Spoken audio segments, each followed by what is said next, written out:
चलिए अब आगे बढ़ते हुए बात पंजाब के अमृतसर की कर देते हैं, जहां दिल दहलाने वाला मामला सामने आया है। कुछ बदमाश एनआरआई के घर पर घुस जाते हैं और फायरिंग करने लगते हैं, जिसके बाद 3 गोली सुखचैन सिंह को लगी और वो गंभीर रूप से घायल हो गया।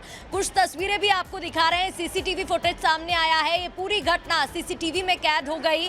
अचानक से बदमाश घर में दिन दहाड़े घुस जाते हैं, उसके बाद फायरिंग करते हैं। 3 गोली एनआरआई जिसका नाम सुखचैन सिंह बताया जा रहा है उसको लग जाती है। गंभीर हालत फिलहाल बताई जा रही है और अस्पताल में भी वो भर्ती है।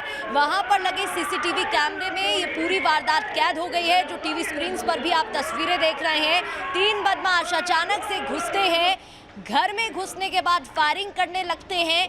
क्यों ये कदम उठाया गया, इसके पीछे क्या साजिश है, हर एंगल से पुलिस जांच में जुटी हुई है, छानबीन कर रही है। फिलहाल ये तस्वीरें देखिए, एनआरआई का घर और खौफनाक ये तस्वीरें। अचानक से बेखौफ बदमाश हमलावर घर में घुस जाते हैं, फायरिंग करने लगते हैं। 3 गोलियां सुखचैन सिंह को लगी, जिसके बाद उसकी हालत गंभीर बताई जा रही है और फिलहाल वो अस्पताल में भर्ती है। गंभीर हालत बताई जा रही है। तो ये पूरा मामला क्या कुछ रहा, कैसे घर में घुसे बदमाश, एक मिनट की रिपोर्ट देखिए। पंजाब के अमृतसर में बदमाशों का आतंक देखने को मिला है। वहां 2 बदमाश दिन दहाड़े एनआरआई के घर में घुस गए और जमकर गोलीबारी की। इस दिल दहला देने वाली घटना का सीसीटीवी सामने आया, जिसमें महिलाएं काम करते और बच्चे खेलते दिखाई दिए। तभी कुछ बदमाश हथियारों के साथ घुस आए और एनआरआई सुखचैन सिंह को धमकाने लगे। जब उन्होंने बदमाशों का विरोध किया तो बदमाशों ने उन पर पिस्तौल से फायरिंग कर दी, जिससे सुखचैन सिंह जमीन पर गिर गए। इस दौरान महिला बदमाशों से हाथ जोड़कर छोड़ देने की गुहार लगाती रही, लेकिन बदमाशों का दिल नहीं पसीजा और सुखचैन सिंह पर गोलीबारी करते रहे। घटना को अंजाम देकर आरोपी फरार हो गए, जिसके बाद सीसीटीवी फुटेज के आधार पर केस दर्ज कर आरोपियों की तलाश तेज कर दी। वहीं 3 गोली लगने से बुरी तरह घायल एनआरआई सुखचैन सिंह को अस्पताल में भर्ती कराया गया। बताया गया कि कुछ महीने पहले ही सुखचैन सिंह अमेरिका से भारत आए थे। और चलिए आगे बढ़ते हुए अब बात जम्मू कश्मीर के बारामूला की कर लेते हैं, जहां सुरक्षा बलों और आतंकियों के बीच मुठभेड़ हो गई और इस मुठभेड़ के दौरान एक आतंकी घायल भी हो गया है। क्या पूरा मामला रहा, 1 मिनट की रिपोर्ट में देखिए। तो फायरिंग में एक आतंकी के मारे जाने की खबर है, ये जानकारी आपको दे रहे हैं। सुरक्षा बलों आतंकियों के बीच गोलीबारी अभी भी जारी बताई जा रही है। मुठभेड़ सुरक्षा बलों और आतंकियों के बीच हुई और इस दौरान एक आतंकी घायल हो गया, गोली लगी है उसको और जम्मू कश्मीर के बारामूला की ये पूरी घटना बताई जा रही है।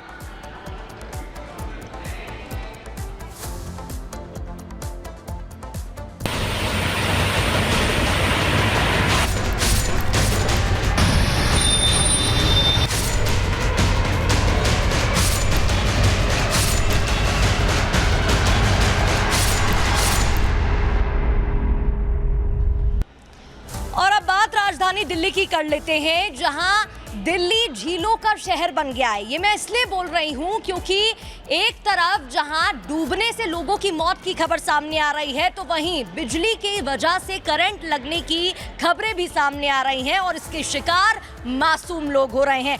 क्या कुछ हालात दिल्ली में बने हुए हैं, रिपोर्ट देखिए।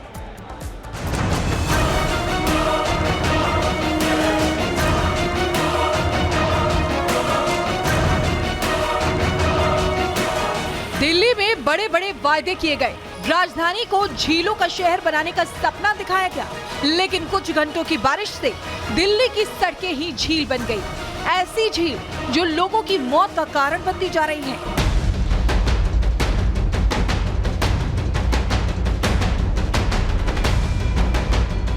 किसी से आईएएस बनने का सपना छीन लिया तो कोई मासूम लापरवाह सिस्टम की भेंट चढ़ गया। शहर में बिजली के तारों का जाल ऐसा कि 40 साल के शख्स को भी नहीं बख्शा। ऐसी एक नहीं, 2 नहीं, बल्कि कई घटनाएं हैं। इसे किसी की नजर कहें कि बेपरवाह सिस्टम की लाचारी, जो हादसों के बाद भी कुंभकर्ण की नींद सोई हुई है।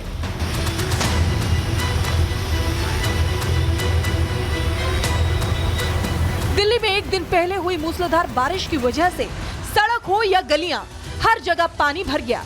ऐसा जल भराव जो एक मासूम को ही निगल गया। दिल्ली के चाणक्यपुरी में एक स्कूल के पास दोस्तों के साथ खेल रहे 15 साल का लड़का डूब गया। पानी में डूबने के बाद मासूम ने बाहर निकलने की कोशिश भी की। लोगों ने जान बचाने की जद्दोजहद की, लेकिन सब कुछ नाकाफी निकला और मासूम काल की गाल में समा गया। अच्छा, बारिश में नहा रहा था, गाड़ी के नीचे दबा हुआ था कितनी तेज पानी से। राजधानी दिल्ली में ये पहली घटना नहीं जब किसी की जलभराव से मौत हुई हो। कुछ दिन पहले बारिश का पानी घर में घुसने से 40 साल के शख्स की करंट लगने से मौत हो गई थी। इससे पहले कोचिंग सेंटर में पानी भरने से 3 अभ्यर्थियों को अपनी जान गंवानी पड़ी थी। एक तरफ जहां दिल्ली में जलभराव से लोगों को मुश्किलों का सामना करना पड़ रहा है, वहीं इस मामले पर समाधान ढूंढने की जगह नेता सियासत करने से बाज नहीं आ रहे हैं। आम आदमी पार्टी केंद्र सरकार पर ठीकरा फोड़कर पल्ला झाड़ना चाहती है, वहीं बीजेपी दिल्ली में पानी भरने को लेकर आम आदमी पार्टी को जिम्मेदार ठहरा रही है। दिल्ली जल बोर्ड किसका? आम आदमी पार्टी का। दिल्ली नगर निगम किसका? आम आदमी पार्टी का। नालों की सफाई किसने करनी थी? आम आदमी पार्टी ने। लेकिन अपनी कमजोरियों को छुपाने के लिए ये दूसरों पर दोष डालते हैं। दिल्ली में 35 मृत्यु हुई हैं इस मानसून सेशन में, उनके जिम्मेदार है सौरभ भारद्वाज। तो इनका भ्रष्टाचार मूल कारण है इस जलभराव का, जिसका खामियाजा दिल्ली की जनता को भुगतना पड़ा। सिस्टम की लापरवाही जारी है। जनता की मुश्किलें कम होने का नाम नहीं ले रही है, लेकिन राजनीतिक रोटियां सेकने के लिए एक दूसरे पर आरोप प्रत्यारोप भी कम नहीं हो रहे हैं। Bureau report, Republic Bharat.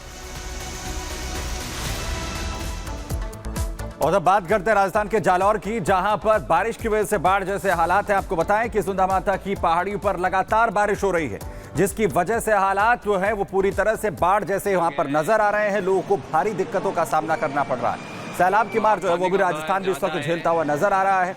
सड़कों से लेकर पूरी तरह से हाहाकार मचा हुआ है। रास्तों पर लोगों को खासी दिक्कतों का सामना करना पड़ रहा है। और सैलाब देखिए, ये जालौर की स्थिति है, जहां पर पहाड़ी पर हो रही लगातार बारिश की वजह से सैलाब की मार कहीं ना कहीं देखने को मिल रही है। जालौर में, राजस्थान में, जहां पर जनजीवन पूरी तरह से अस्त व्यस्त है। सुंदा माता की ये पहाड़ी, जिस पर लगातार हो रही बारिश की वजह से लगातार जो पानी है वो सैलाब की तरह पूरे इलाके में बह रहा है। लोगों का जो जनजीवन है वो पूरी तरह से अस्त व्यस्त हो चुका है। 2 तस्वीरें आप यहाँ पर देख रहे हैं, क्या कुछ हालात है। सड़कों पर कैसे सैलाब इस वक्त आया हुआ है। ये पहाड़ी पर हो रही बारिश की वजह से लगातार जिस तरीके से बारिश है, पूरे इलाके में लोगों का जो जीना है वो बहाल हो चुका है पूरे राजस्थान में, क्योंकि फिलहाल भारी बारिश का अलर्ट है। और दूसरी तरफ देखिए, भारी बारिश की वजह से क्या कुछ हालात इस वक्त सैलाब के नजर आ रहे हैं। राजस्थान जालौर में, जहां पहाड़ी पर हो रही बारिश की वजह से पूरे इलाके में सैलाब आया हुआ है। सड़कें सैलाब में पूरी तरह से जबरदस्त हो चुकी हैं, पूरी तरह से घिरी हुई हैं। लोगों का जनजीवन पूरी तरह से अस्त व्यस्त है। लोग अपने घरों में कैद हो चुके हैं और लगातार अब प्रयास भी यहाँ पर शुरू हो चुके हैं। लगातार जो कोशिशें हैं वो भी प्रशासन की तरफ से शुरू हो चुकी हैं लोगों को राहत पहुंचाने के लिए।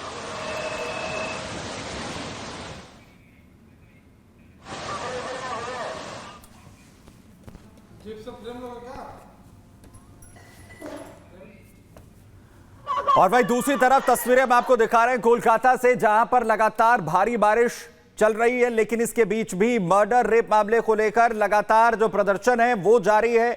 न्याय की मांग को लेकर लगातार जो लोगों का आक्रोश है वो कम होता हुआ नजर नहीं आ रहा है। डॉक्टर्स भी लगातार सड़कों पर उतरकर प्रदर्शन कर रहे थे। और दूसरी तरफ ये तस्वीरें आप देखिए, भारी बारिश हो रही है, लेकिन इस भारी बारिश में भी मर्डर और रेप महिला डॉक्टर के साथ, ट्रेनी डॉक्टर के साथ जिस तरीके से किया गया, उसके लिए न्याय की मांग यहां पर तमाम ये प्रदर्शनकारी इस भारी बारिश के बीच भी कर रहे हैं।